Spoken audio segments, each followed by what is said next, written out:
Welcome back to another lesson. Mikko here. This time I'm gonna try to answer a question that I got from Steve, who is asking me about bebop scales and fingering approaches for the left hand. So, if you don't know what bebop scales or bop scales are, or if you haven't watched any of my previous videos on bebop scales, I recommend that you do that. Because this is not gonna make a whole lot of sense if you don't know what bop scales are.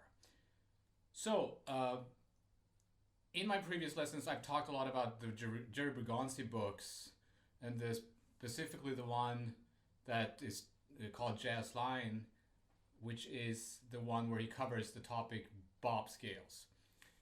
And the question was, Steve was asking me something along the lines of, since those books don't cater to guitar players, how do you come up with good fingerings? Is there a way to do that? And I actually thought a lot about this when I worked from that book. So I'm gonna try to answer that question. I'm not sure if you're asking me about those scales specifically or how to play bebop on the guitar in general, which is a kind of a very broad topic, and this lesson wouldn't be able to cover such a huge topic. I know there's a book called Charlie Parker for Guitar or something like that. I saw that book once and remember that I thought it was pretty good. It looked pretty good, so that might be something worth looking into. But in this lesson, I'm going to talk about specifically the bop scales and how I have actually a little tip on how to make it more easier to think about, because it does present a challenge for us guitar players when we're trying to learn these scales on the guitar. So the most, as I mentioned in the previous lesson, the most common bebop scale is the one based off of the Mixolydian scale. So if we have a C Mixolydian scale, we usually, when we learn this stuff, we get a book which shows us 5 positions is the most common thing, right? So 5 positions of the C Mixolydian.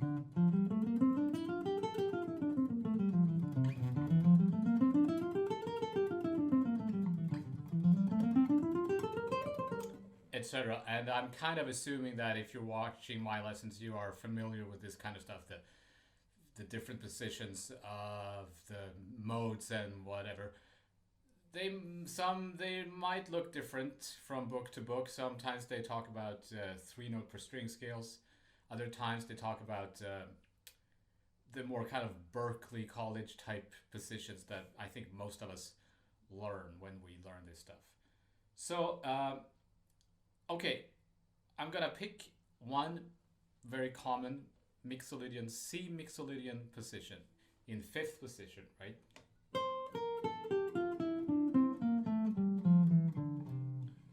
We usually start playing bebop scales descending for some reason, so I'm gonna talk about these scales as descending scales.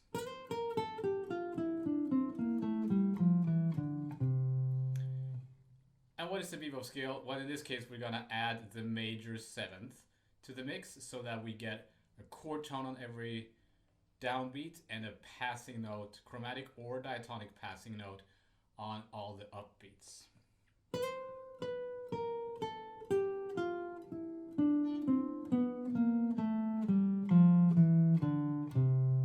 Okay? So the first octave is pretty self-explanatory. It's actually the most user-friendly position for a Mixolydian bop scale in my opinion, because I'm just playing 1 fret per finger.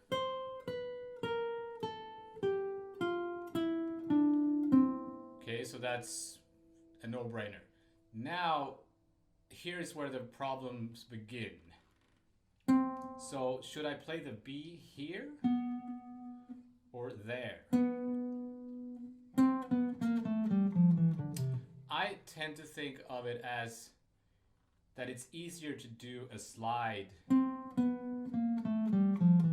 with the index finger, because the index finger is the most flexible finger.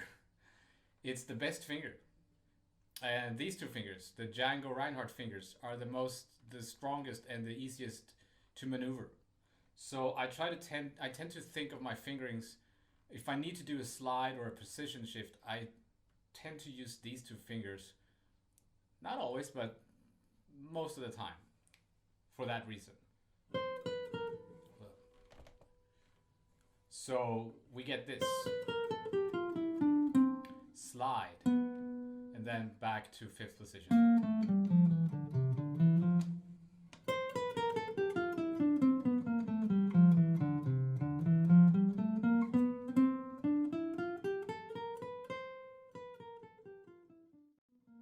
And on a side note, like when we play jazz, we try not to play. It's more like a.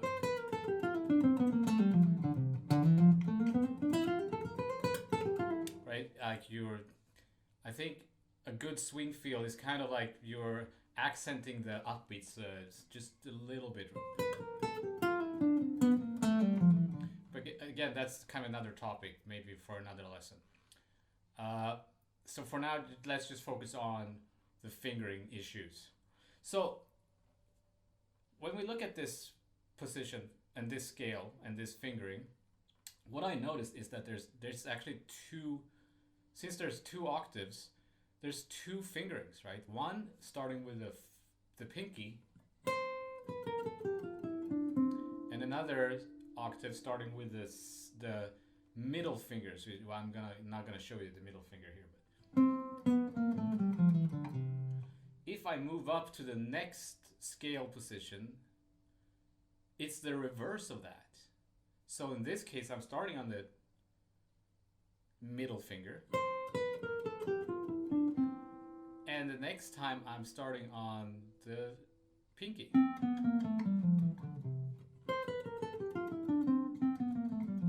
So is there anything worth thinking about? Well, yes, because that means there's only two fingerings. Well, not really, because of the nature of the guitar and how it's tuned, standard tuning. But basically, there's only two ways to play this scale. Starting on with the pinky, or the middle finger.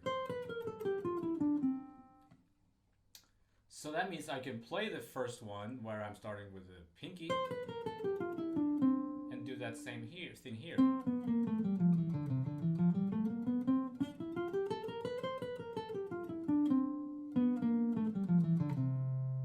Right? So how do I shift positions there? You could do a complete position shift, meaning that when you hit that note, you shift to that position.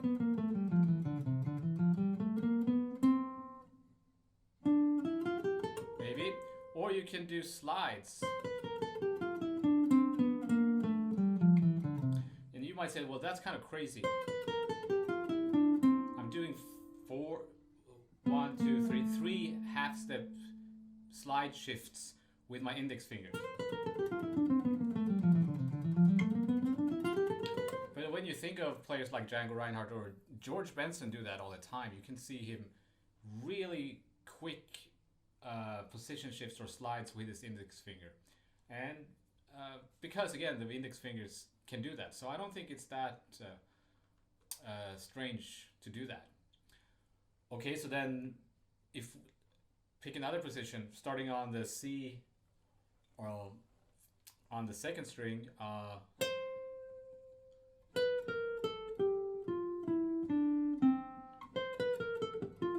can do the same thing here. I'm playing the one starts with the pinky, and then same thing here.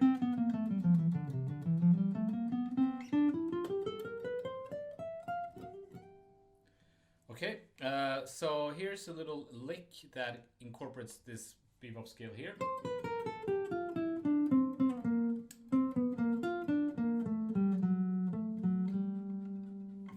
Let me get this right. There it is.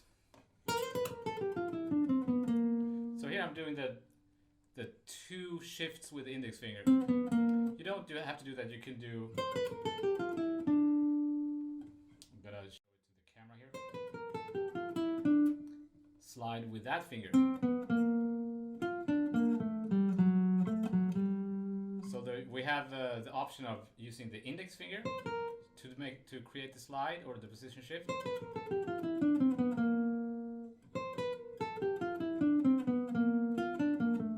Or slide with the 3rd finger.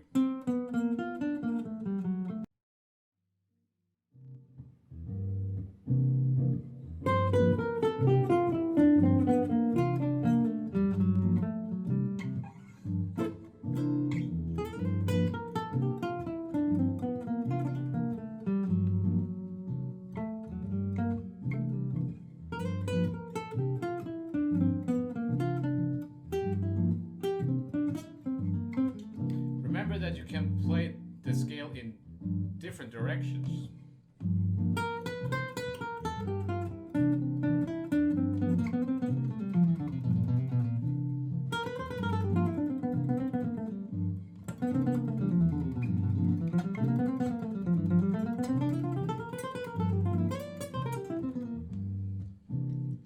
Okay, so I think I'm very influenced by players like Pat Metheny and Scott Henderson, actually, and who else?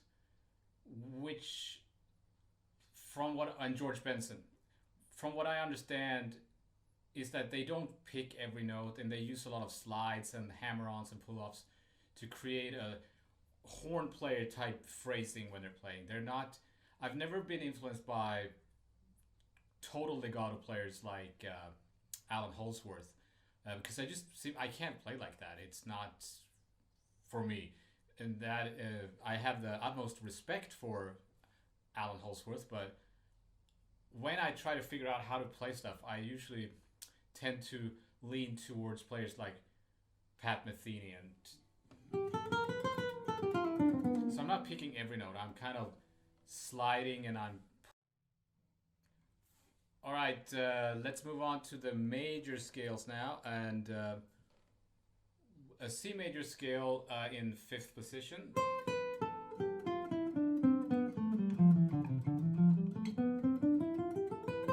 That's how I learned that scale. I remember when I was young, I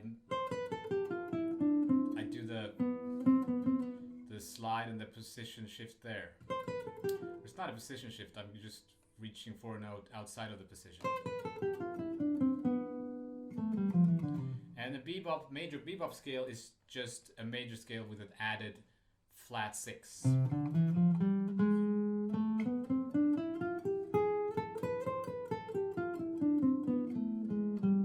Sorry. There it is. So we have the same phenomenon here. Starting with the 4th finger, the pinky.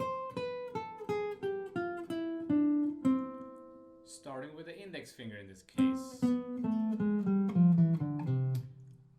If I move to the next position, starting with the 2nd finger, so it's not exactly the same, but I think you get the idea. And starting with the 4th finger.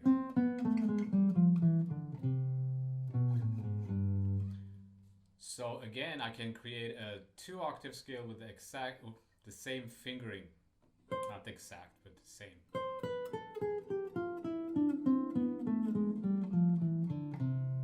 Okay. So I'm not gonna show you exactly how this works because I think you need to always leave something for the student to figure out for him or herself. So if you grasp the concept, you can figure it out how to do this on the entire fretboard, hopefully. But I'm gonna give you a little major bebop lick just for the hell of it. So here's a major bebop lick.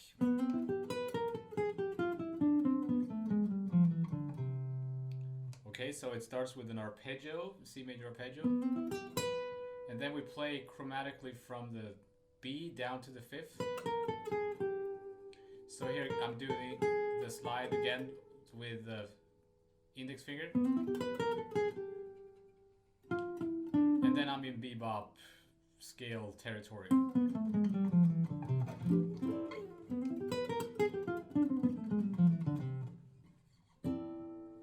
All right. Hopefully this answers your question, Steve, and I shall see you next time.